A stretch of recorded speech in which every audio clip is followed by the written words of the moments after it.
Olá, estudantes da primeira série, como que vocês estão? Aqui é o professor Eduardo e hoje a gente vai trabalhar um tema muito interessante. A gente vai falar sobre Grécia e Roma, tá, pessoal? Então vamos voltar lá para a Idade Antiga e entender esses povos antigos muito conhecidos, né, que a gente fala até os dias de hoje. Quais que são os objetivos de nossa aula? A gente vai compreender o processo de formação e expansão das sociedades gregas e romanas e problematizar os principais aspectos sociais e políticos da civilização grega e romana. Então você sabe o que significa uma democracia? A palavra democracia? Você recorda onde surgiu esse termo? Lembra da onde que surgiu esse termo? Onde que começou a ser falados tais termos como democracia? Então, o governo, o significado de democracia é governo em que o povo é soberano, poder nas mãos do povo, né? Demo vem de povo, né? E kratos, né? Cracia, kratos vem de poder, né? E onde que surgiu esse termo? Esse termo surgiu em Atenas, né? A cidade de Atenas, que vai ser uma cidade-estado muito importante na Grécia Antiga, tá? Então, Grécia e Roma Antiga, elas deixaram grandes legados culturais. Você conhece invenções da antiguidade greco-romana presentes em nossa sociedade atual? Você consegue lembrar, pessoal, se a gente tem alguma coisa até os dias de hoje de Grécia ou de Roma que influencia as nossas sociedades? Aqui, pessoal, o professor trouxe uma imagem de Atenas, né? Era uma cidade alta aqui, né? Aqui era onde eles discutiam, debatiam as questões políticas da sociedade, né? Que são questões democráticas, tá bom? Então, pessoal, ideias como república e democracia tão utilizadas, né, atualmente por nós, né, principalmente brasileiros, em que vivemos numa república que é democrática, inclusive, né, são de origens, por exemplo, a república de origem romana, né, que é res publica, ou seja, coisa pública, né, derivada do latim romano, né, e a gente tem democracia, né, poder e governo, né, poder e governo do povo, né, demos, povo, né. Só a gente lembrar a questão demográfica, quando a gente vai estudar alguma questão demográfica, alguma questão de população. Ou seja, até nesses termos, até hoje a gente utiliza esses termos que vêm da Grécia, né? Ou termos que vêm do latim, do império, da sociedade romana. Então, pessoal, a Grécia Antiga, ela é dividida em alguns períodos históricos, tá? Primeiro, a gente vai ter o período pré-homérico, né? Que vai de 2000 anos antes de Cristo até 1100 antes de Cristo. O período homérico, de 1100 a 760 a.C., arcaico, de 776 a.C. até 480. O clássico, esse período é um dos mais conhecidos, que a gente vê mais questão das obras clássicas, né? A gente geralmente fala da Grécia clássica, né? Questão das artes, que vai ser de 480 a.C. até 338 a.C., e o período helenístico. Lembrando, pessoal, que os gregos eles se entendiam como helenos, né? Eles não se chamavam de gregos, tá? Eles tinham cultura helênica para eles, né? Então, vai ser de 338 a.C. até 146 a.C., onde a gente vai ter o fim do Império Helênico, que a gente já vai ver. Então, esse era o mapa do mundo grego, pessoal, no século V antes de Cristo, tá? A gente pode ver por esse mapa que eles vão se espalhar por muitas regiões da Europa. Isso vai possibilitar que a cultura deles sejam cada vez mais conhecidas e mais difundidas em toda a Europa, ali ao redor do Mar Mediterrâneo, o Mar Egeu, que é um dos mares ali que a gente tem vários mares dentro do Mar Mediterrâneo. Então, período pré-homérico e homérico. A gente vai ter primeiro uma civilização minoica, ela vai se concentrar na ilha de Creta, então não vai se concentrar no continente. Vai ter uma telassocracia. Palavra difícil, né, professor? Até para falar é meio enrolado. Sim, mas é o poder estabelecido pelo domínio de rotas comerciais marítimas, tá? Então, a questão do poder econômico em relação às rotas marítimas. Isso era uma telassocracia. A influência cultural dos gregos no mar Mediterrâneo, como a gente viu no último mapa, a gente tem os gregos se espalhando por várias regiões do mar Mediterrâneo. E a gente vai ter o fim da sociedade minoica, né, ali nessa ilha de Creta, e a gente vai ter o surgimento de uma outra sociedade, que são os aqueus, né, que são os gregos da Guerra de Troia. Aqui eu trouxe a imagem da Guerra de Troia, dos gregos contra os troianos, na questão que eles vão tentar invadir a cidade de Troia e vão acabar conseguindo através desse presente de grego, que vocês já devem ter ouvido esse termo também, né? Que eles vão dar um cavalo de madeira, eles vão conseguir invadir a cidade dentro desse cavalo, né? E vão derrubar a cidade de Troia. A gente tem a questão do Homero, que a gente vai começar então o período homérico, tá, pessoal? Que ele vai ser um grande historiador, um pensador da época, um poeta da época, que ele vai escrever alguns poemas muito conhecidos, né? E livros como a Ilíada e Odisseia sobre esse período, sobre a guerra de Troia, sobre as aventuras de Ulisses também. Ulisses um grego muito famoso também.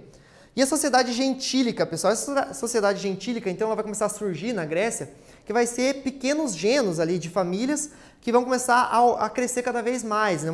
Sociedades comunais ali, que eles compartilhavam as próprias terras, porém vai entrar em crise essa sociedade, né? Os gregos vão se espalhar por outras regiões e a partir dessas crises, pessoal, a gente vai ter um surgimento das cidades-estados, cada vez vão ser mais complexas. E aí, a gente entra, então, no período arcaico, né, pessoal? Em que a gente vai ter as principais cidades-estado. Aqui, eu escolhi duas cidades que são muito conhecidas. A Esparta, né, e Atenas. Esparta, ela era uma cidade muito militarizada, tá? Militarizada desde a questão dos valores individuais, como na questão da educação também. Os jovens, eles eram educados para serem militares, diferentes de Atenas, né? Que é a cidade onde surgiu a democracia, uma cidade que é o contrário, praticamente em tudo, né? De Esparta, na questão surge a filosofia também, a forma da educação era muito diferente. Lembrando que a Grécia não era um império homogêneo, né? Era feita de cidades-estado, né? Então, na democracia ateniense, pessoal, vale lembrar, quando a gente fala democracia, eles vão ter um regime democrático em Atenas.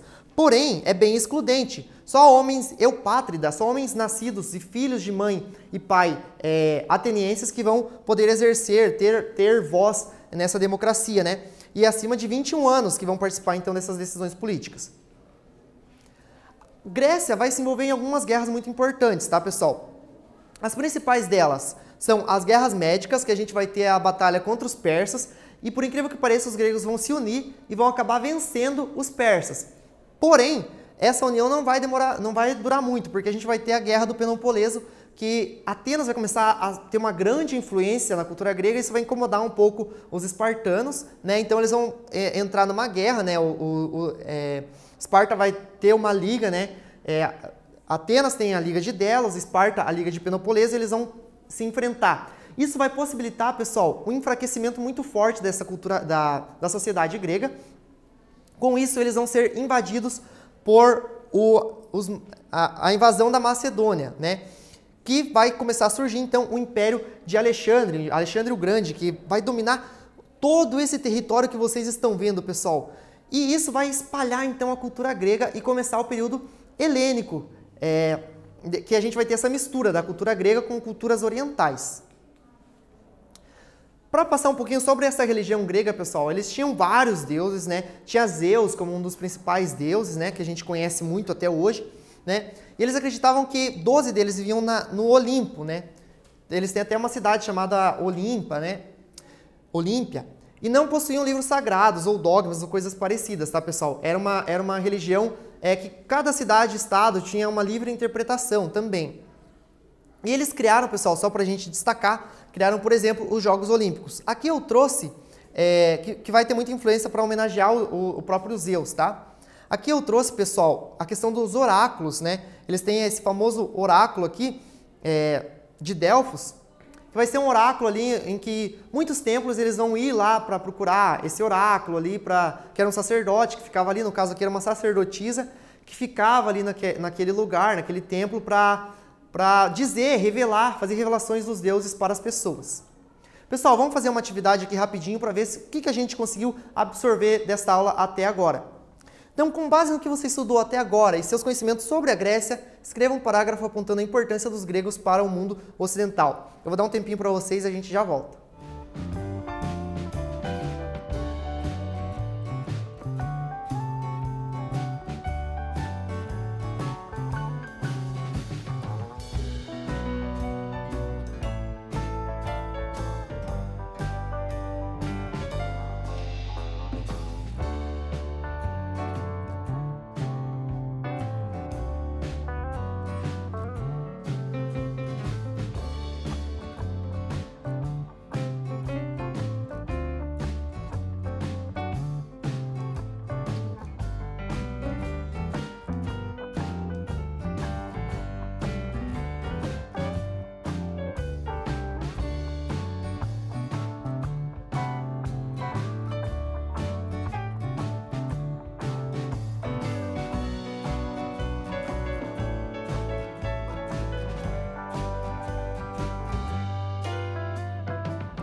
E aí, pessoal, conseguiram responder? Vamos resolver então as atividades com o professor? Lembrando que é sempre uma sugestão de resposta. Obviamente que vocês podem ter colocado vários elementos ou outros elementos diferentes dos que eu escolhi. Então, dentre tantas influências do mundo grego no Ocidente, podemos apontar o surgimento da filosofia, o conceito de democracia, muitos avanços na arquitetura, né, pessoal? Nas artes, como em esculturas, pinturas e o teatro, e até mesmo no esporte, né, como a criação das Olimpíadas, que vai ser uma criação grega em homenagem aos deuses, como homenagem a Zeus, né, pessoal? E agora vamos falar, então, sobre a sociedade romana, essa outra sociedade do mundo antigo que vai acabar influenciando muito o mundo ocidental. Então, eles vão surgir nessa Península Itálica aqui, pessoal, península, lembrando, essa porção de terra aqui que sai do continente, né, que tem em volta vários mares aqui, como o Jônico, o Tirreno, o Adríaco aqui no caso. E essa Península Itálica ela vai ser povoada por 3 principais povos, mais ou menos a partir do século V a.C., que são os etruscos, os próprios gregos, né, que eles vão se espalhar por toda a questão do mar Mediterrâneo, como vocês podem ver, e a gente já viu isso aqui no outro mapa. E os itálicos, pessoal, que vão se dividir entre sabinos e latinos, tá? E os latinos, então, eles vão fundar a cidade de Roma na intenção de se defender das guerras ali, dos conflitos que eles tinham constantemente com outros povos, tá, pessoal? A partir dessa fundação, a gente vai ter a monarquia em Roma, tá? Né, que a gente vai ter um rei, né, durante a monarquia no topo dessa sociedade, né, e a gente vai ter, segundo a tradição, 7 reis, né? Começa lá com o primeiro, que a gente tem Rômulo e Remo, aquela história, né? O Rômulo acaba se tornando o primeiro rei, segundo a tradição, né? Enfim. E a gente vai ter, então, outros 7 reis até terminar com o período etrusco, né? Em que a gente terá os últimos 3 reis serão etruscos. Então, a divisão social, então, dentro dessa monarquia, e essa divisão social, pessoal, ela vai se estender por um grande período, tá, pessoal? Até o Império a gente vai ter muitos resquícios dessa divisão social, não vai se manter só na monarquia. A gente tem os patrícios, que vão ser, durante a monarquia, os únicos com direitos políticos, porque os plebeus, que eram pequenos agricultores e artesãos, durante a República, eles vão conseguir conquistas políticas, tá, pessoal? E a gente tinha os clientes, esses clientes eles eram protegidos de chefes de família, que eram geralmente estrangeiros que faziam serviços para pessoas importantes, para patriarcas ali da cidade romana, né? Seja para buscar algo em outra região, enfim, fazia alguns serviços ali, por serem estrangeiros ali, por conhecer outras regiões, eles eram utilizados então para esse serviço. Os escravizados, pessoal, geralmente eles eram capturados em guerra ou dividendos, sendo o último maior parte deles, tá, pessoal? Nesse período principalmente. Posteriormente, a gente vai ter muitos escravizados capturados de guerra. Basicamente, a maioria vai ser capturados em guerra, né? Nesse período da monarquia, a gente tem muitos por dividendos, né? E tínhamos o rei, né? Como eu falei, durante a monarquia.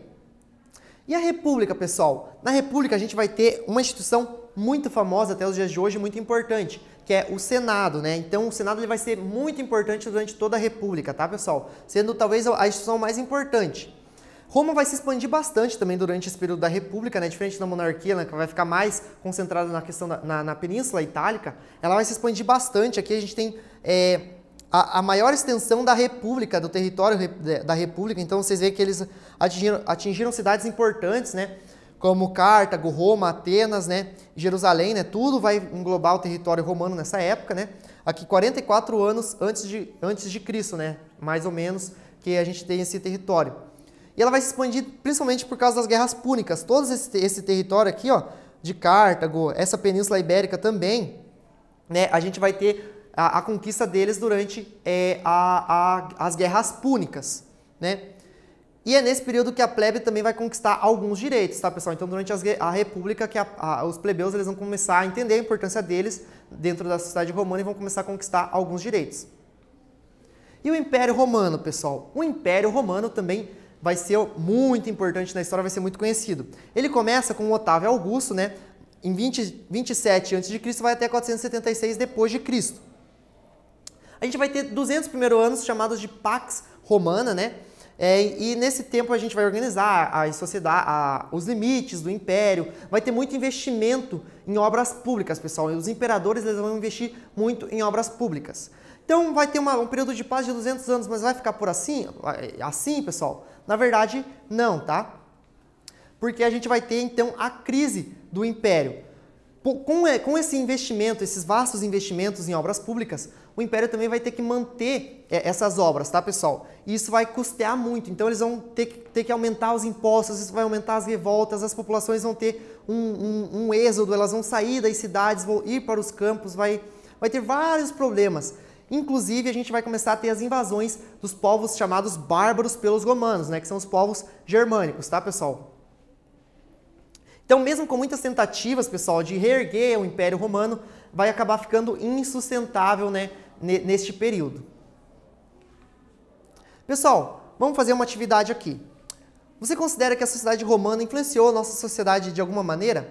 Justifique. Então, com base em todas as aulas que a gente já teve sobre Roma, com base nessa retomada que a gente está tendo, lembre-se de quais são as influências mais importantes aí na sociedade romana para a gente. Vou dar um tempinho para vocês e já voltamos.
E aí, pessoal, conseguiram responder?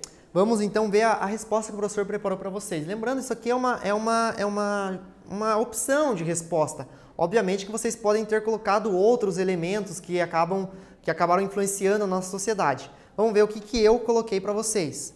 Então, ó, um exemplo que eu coloquei é a república, né, pessoal? A questão da res pública, coisa pública, o poder público, né? A separação do privado e do público ali, do que é um poder privado, do que é um poder público, que surge em Roma. E é o atual modelo de governo do nosso país, inclusive, né, pessoal? Então, obviamente, que influenciou de alguma forma a nossa sociedade atual.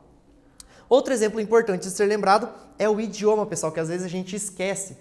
Lembrando que o português é derivado do latim, né, que é a língua de todos os romanos, né? Lembrando lá no início que a gente viu a monarquia dos latinos, que vão fundar a cidade de Roma? Então, vem desse termo, latinos, o latim, né? Então, a partir daí, a gente vai ter várias línguas, não só o português, tá, pessoal? O português só para trazer para o nosso país, para a nossa sociedade. Mas a gente vai ter, por exemplo, o francês, né, o espanhol, né, castelhano, várias línguas que são próximas aí do português, que a gente lembra, são derivadas do latim.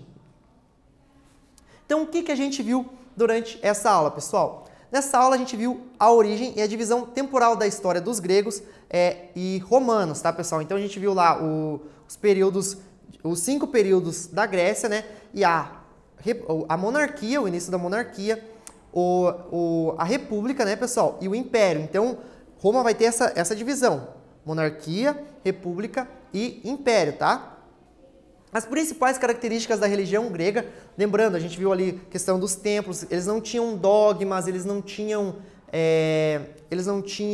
um livro sagrado, como a gente se acostumou a ver, né, pessoal, em algumas outras religiões, né? Cada um interpretava a religião de uma certa forma. As principais cidades-estados gregas, principalmente a gente buscou analisar aqui Atenas e Esparta, né, pessoal, que vai ter muita influência na Grécia Antiga.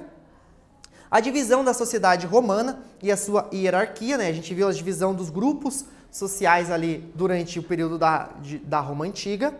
As conquistas romanas, como eles se expandiram, né? Até a questão do império, que eles vão se expandir muito mais, tá, pessoal? Então a gente viu ali a questão, principalmente o mapa da república, mas no império também eles vão se expandir muito mais. E como ambas as sociedades se desenvolveram, cresceram e acabaram entrando em decadência, né, pessoal? Então, essa foi a nossa aula de hoje, pessoal. Espero que vocês tenham gostado e até a próxima.